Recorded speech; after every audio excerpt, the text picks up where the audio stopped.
हजरत यूसुफ अलैहिस्सलाम बचपन से ही बहुत खूबसूरत, मासूम और बाअदब थे। उनके वालिद हजरत याकूब अलैहिस्सलाम उनसे बहुत मोहब्बत करते थे। यह बात उनके भाइयों को अच्छी न लगती थी। हसद की वजह से एक दिन उन्होंने यूसुफ अलैहिस्सलाम को जंगल में ले जाकर एक कुएं में फेंक दिया। अल्लाह ने यूसुफ अलैहिस्सलाम की हिफाजत फरमाई। कुछ मुसाफिर वहां आए, उन्होंने कुएं से पानी निकाला तो यूसुफ अलैहिस्सलाम नजर आए।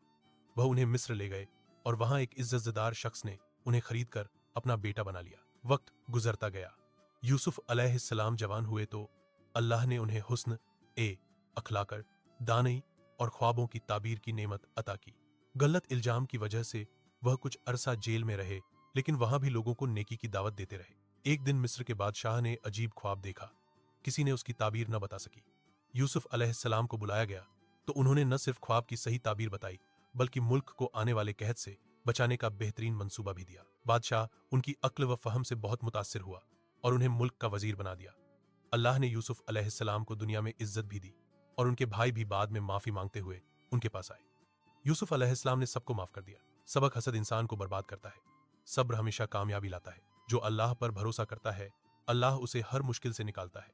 नेकी करने वाला कभी महरूम नहीं रहता।